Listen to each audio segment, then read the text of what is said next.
vamos às perguntas, né?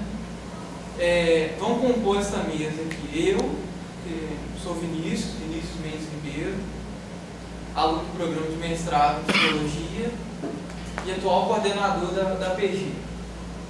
A Aline Ângelo, aluna do programa de mestrado em Educação e atual primeira secretária da PG.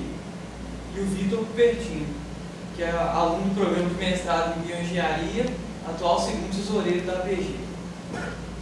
A gente se organizou de forma que nós três, todos os membros, os colaboradores, né, que participaram na realização das perguntas, mas de forma que nós três da mesa, pudesse revezar as perguntas. Então, para não ficar centralizado na mão de um, nós vamos revezar as perguntas. Então, nós vamos começar. Nós vamos começar com o Vitor, né? A pergunta de número 1, ela exige a resposta de cada um dos candidatos.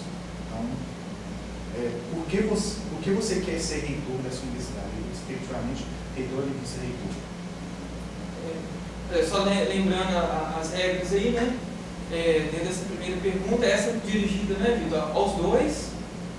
Então, cada um pode ter 5 minutos para responder. E se houver algum esclarecimento que alguém da mesa pedir, esse esclarecimento vai ser feito em 3 minutos, até 3 minutos, e o outro esclarecimento de resposta dos candidatos, e no máximo também até 3 minutos, para assim a gente poder passar para a próxima.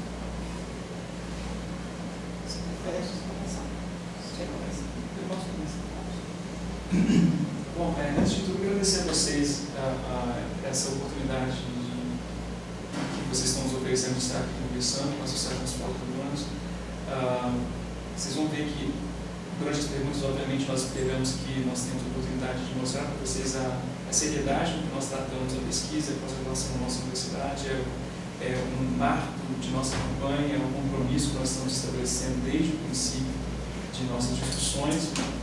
Tenho certeza que isso vai ficar evidente aqui hoje e também deve ficar evidente os nossos compromissos com os princípios que vão nortear o nosso trabalho, que vai delinear esse processo de valorização da pesquisa e pós-graduação e também explicar por que na nossa visão, nós estamos hoje passando por um período de perda de foco em que a pós-graduação está sendo delegada por outros em segundo plano e que outros fatores acabam predominando no processo de tomada de decisões na nossa instituição, que vem determinando uma situação que nós acreditamos que pode ser revertida em favor do progresso da nossa universidade. Bom, a pergunta é excelente, mas a resposta é simples. Olha, eu não quero ser vice-reitor. Tá? Não é isso o objetivo dessa campanha. Tenho certeza que é isso também que o professor Socorro pensa. O fato que nós queremos é implantar um projeto de universidade que vai muito além de uma vice-reitoria ou de uma reitoria, tá certo? Inclusive, algo que vocês precisam de ver como um cenário político, né? Hoje, até por causa de nossa falta de compromisso com a nossa democracia, estou falando aqui como nós, cidadãos, né? Estamos pouco comprometidos, a nossa democracia está ficando relegada às pessoas que querem ser políticos, certo? E não é isso que eu quero. Eu quero ser pesquisador, eu quero ser um professor de excelência numa instituição. Vocês observem que o nosso currículo mostra isso claramente, tá certo? O nosso empenho em fazermos, executarmos as nossas atividades de professores universitários da melhor maneira possível, tá certo? Agora, a razão pela qual nós montamos essa chapa é justamente porque o nosso trabalho está sendo muito comprometido pela maneira como as coisas estão sendo levadas. Tá? Eu não estaria aqui se as coisas estivessem maravilhosamente bem, se eu concordasse com tudo que está sendo feito na universidade, e absolutamente esse não é o cenário. Né? Então, quando nós começamos a participar do movimento da universidade, o FSJ Autônoma e Democrática, nós tínhamos nossos questionamentos, né? Lançamos nossos questionamentos para a reitoria e eles não foram atendidos. Então, nós transformamos esse movimento, né, em um movimento que pretendia implantar novas políticas na FSJ. E os nossos colegas, o movimento cresceu muito, né? Chegou aí um momento em que antes do início das eleições já tinha 1.300 pessoas participando dessas discussões, e é com muito orgulho que nós dizemos que nós somos escolhidos representantes desses princípios que mantêm o movimento. Então, eu estou aqui porque esse grupo quis, não é porque eu quis. Eu me dispus quando meus colegas levantaram essa indicação, tá certo? Mas, passado esse momento em relação ao que nós queremos e o que nós não queremos, né? Acima de tudo isso aí está a nossa confiança de nossa capacidade de executar essa tarefa. Nós não somos responsáveis em aceitar uma tarefa que não temos condições de executá-la. E eu mostro para vocês o meu perfil acadêmico, né? E tenho certeza que é evidente que nós conseguimos executar as tarefas, as questões, em toda a minha carreira acadêmica, o mais cedo possível, nunca relegando um desafio ao medo, à falta de reconhecimento de nosso potencial e levando isso ao máximo, né? Então, no sentido de executar tudo aquilo que estava no meu alcance, participando de representações, terminando graduação, mestrado, doutorado, no menor tempo possível, realmente mostrando que a nossa capacidade de trabalho é sempre potencializada pela maneira de gestão do tempo que eu sempre consegui implantar no meu trabalho. E durante todo esse processo nós aprendemos como é que as coisas funcionam e, acima de tudo, quais são os gargalos, né, para a pesquisa e para a pós-graduação na nossa universidade. E essa visão de gestão de projetos, eu tenho certeza que é o que está faltando na nossa universidade, é o que nós precisamos implantar o mais rápido possível para que a universidade realmente possa crescer de uma maneira muito eficiente e muito mais rápida nesse sentido. Joia? Eu agradeço. Obrigado.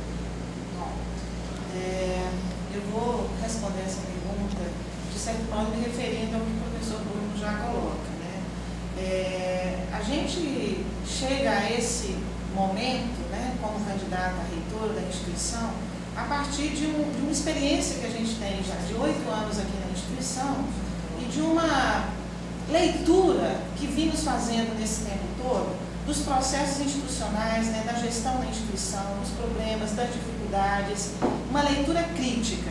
E nesse último ano, em que o Bruno se referiu, em que a gente constitui o movimento FSJ Autônoma e Democrática, essas críticas passaram a ser elaboradas de forma mais sistemática, né?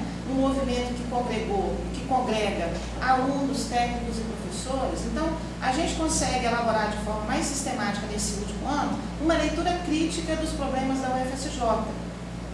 E muitos desses problemas, né, elencados e discutidos em todos os documentos que a gente, enquanto representantes do movimento, publicou na internet, e não só, né, publicamos em julho do ano passado um manifesto, né, que está aqui, e depois, se alguém quiser ter acesso, pode ir na internet e ver, em que a gente já apontava ali exemplificações do que a gente considera problemas da instituição relativos à questão da autonomia e da democracia, que são justamente as duas bandeiras que a gente traz para essa nossa candidatura, né?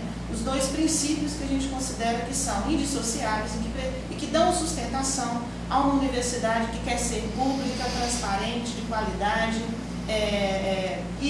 Então, o nosso programa de trabalho, ele vem muito a partir dessa leitura. Quando a gente traz a questão da pesquisa e da pós-graduação para o foco, isso não está desvinculado do nosso perfil, da nossa história, da nossa trajetória dentro dessa instituição. O Bruno já colocou muito bem e eu gostaria de ressaltar isso. Quer dizer, a gente está defendendo que o foco da instituição passa a ser realmente um foco acadêmico. E quando o foco é acadêmico, a pesquisa e a pós-graduação é assim no mundo inteiro, é a verdadeira vocação de uma instituição universitária. Não porque a pesquisa e a pós-graduação vai ser capaz por si mesmas de resolver todos os problemas da instituição, mas a gente considera que é a pesquisa e a pós-graduação que alavanca, principalmente no caso brasileiro, o desenvolvimento do país, o desenvolvimento da própria instituição universitária, né? Por quê? Porque a partir da pesquisa, né, e da pós-graduação, vários recursos entram dentro dessa instituição, a própria graduação se fortalece. Porque é fato, quando a gente compara as universidades, a gente analisa as universidades que são referências nesse país em termos de curso de graduação, elas são referências justamente porque tem uma pós-graduação de excelência, uma pós-graduação que conseguiu fundamentar e qualificar a graduação. Então, eu acho que é inegável que a pesquisa e a pós-graduação são fatores determinantes no processo de qualificação do ensino. E a gente acredita que não há extensão sem pesquisa, portanto a gente não está trabalhando com a pesquisa de forma desvinculada dos outros dois pilares que devem sustentar uma instituição universitária. A extensão sem pesquisa, ela não passa de um serviço prestado à comunidade, e esse não é o papel da universidade. O papel da universidade é produzir conhecimento sempre, e a extensão também deve ser o lugar de produção do conhecimento, irradiada a partir de uma articulação com a pesquisa efetivamente. Portanto, a gente não consegue compreender a universidade sem essa marca de tradição. Quer dizer, a gente não está aqui falando de nada novo, a gente está querendo, na verdade, resgatar o que é a tradição de uma instituição universitária pública. No caso brasileiro, a pesquisa e a pós-graduação se realiza principalmente nas universidades, né? Não é assim em outros países, a pesquisa é fomentada nos Estados Unidos de outra forma, na Inglaterra, na Europa em geral, de uma outra forma, porque existem institutos independentes de pesquisa, institutos privados, enfim. Aqui no Brasil, nós vimos nesses últimos anos, né, digamos nesses 8 últimos anos aí de governo do Partido dos Trabalhadores, um investimento pesado em verba para a pesquisa. Portanto, não justifica não trazer esse foco para dentro da instituição. São muitos os editais hoje que a gente pode concorrer para elevar o status da pesquisa dentro da universidade. E aí, voltando novamente à pergunta, né, estou falando disso tudo porque eu acho que estou falando, na verdade, da minha própria experiência. Quando eu trabalho nesses 8 anos nessa instituição, eu acho que na minha experiência, na minha trajetória, tem a marca muito forte da pesquisa. Mesmo quando eu estava assumindo um projeto de extensão logo que entrei aqui. Então, esse projeto de extensão me possibilitou orientar pesquisas de iniciação científica, inclusive uma dissertação de mestrado que advém desse projeto, logo que cheguei na universidade. Então, participei do processo... Participei do processo de criação do programa de pós-graduação em educação. Então, eu acredito que hoje, para a gente retomar o foco da universidade numa perspectiva acadêmica, é fundamental que os gestores dos próximos 4 anos tenham essa perspectiva muito clara, já na sua trajetória dentro da instituição.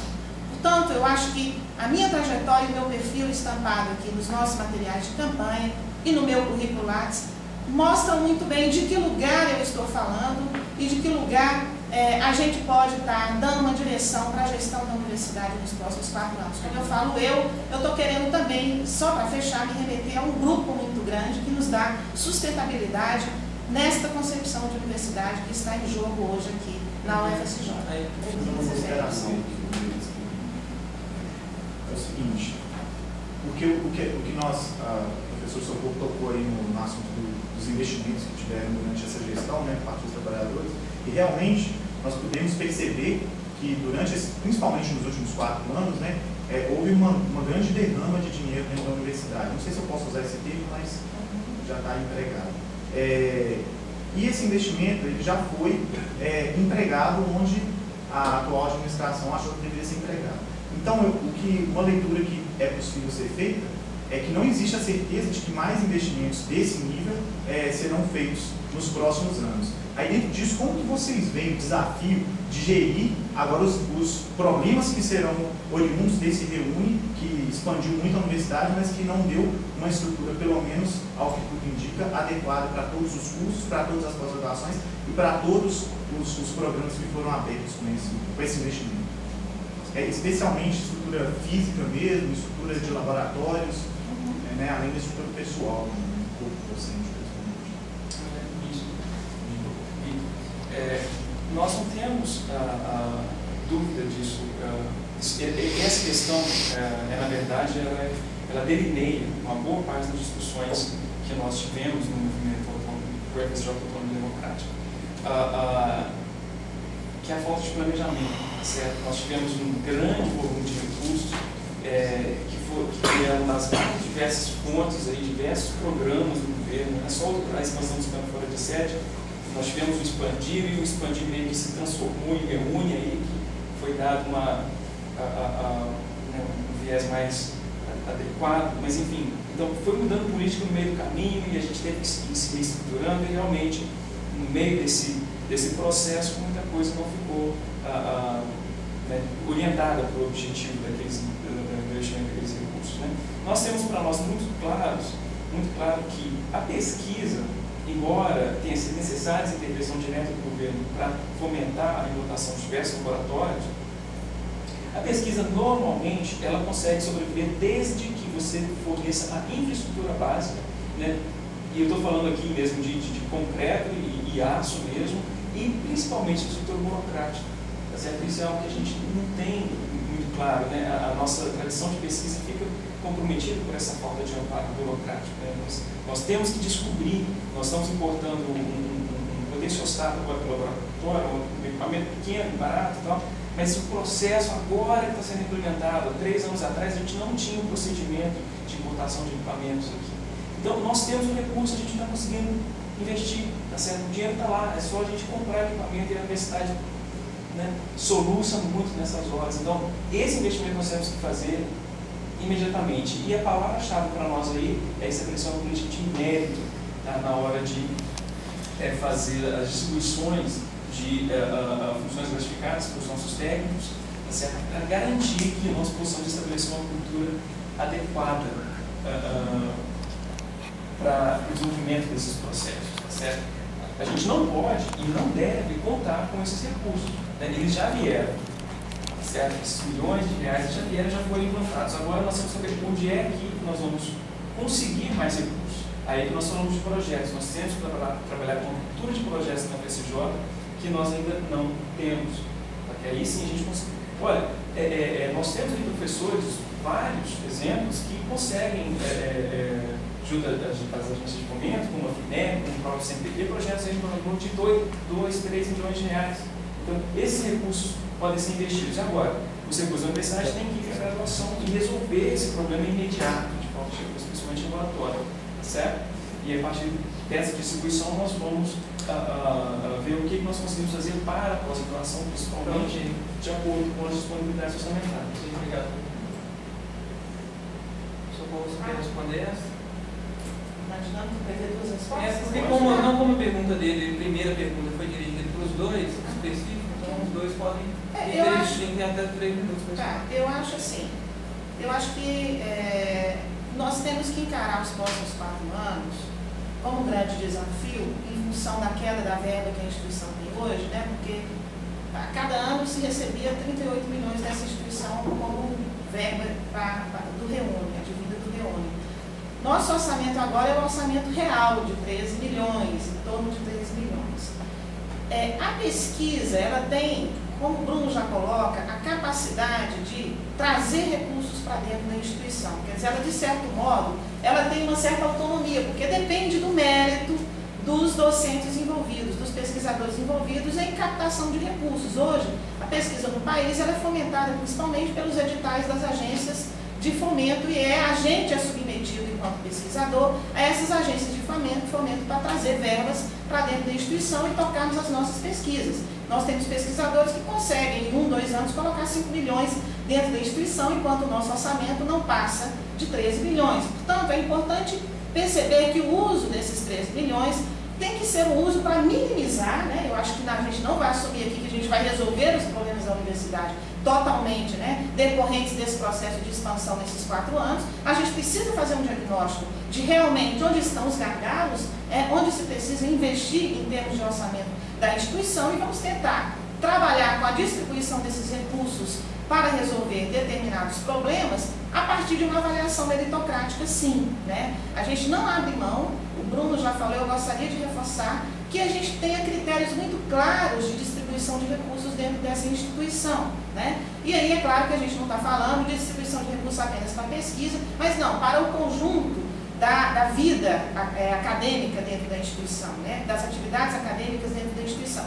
Portanto, é preciso ter muito claro que esses critérios, eles não podem prescindir do mérito, quer dizer, a gente precisa fomentar que a competência profissional que existe dentro da UFSJ continue se desenvolvendo e sendo estimulada a se desenvolver e a produzir cada vez mais o melhor conhecimento possível, né? Então, a nossa discussão no nosso programa está muito claro que é preciso a gente constituir claramente critérios de distribuição de recursos dentro da universidade, para que isso seja transparente e a comunidade acadêmica saiba exatamente onde os recursos estão sendo implementados, estão sendo utilizados, né? Então, não basta também ter critérios e a comunidade acadêmica não acessá-los. É preciso que eles sejam divulgados, é preciso que esse processo, inclusive, de definição de critérios seja um processo muito bem discutido e dialogado com a comunidade acadêmica. Mas eu duvido que a comunidade acadêmica vai se recusar a reconhecer que o mérito entendido aí como competência profissional em todos os sentidos, né,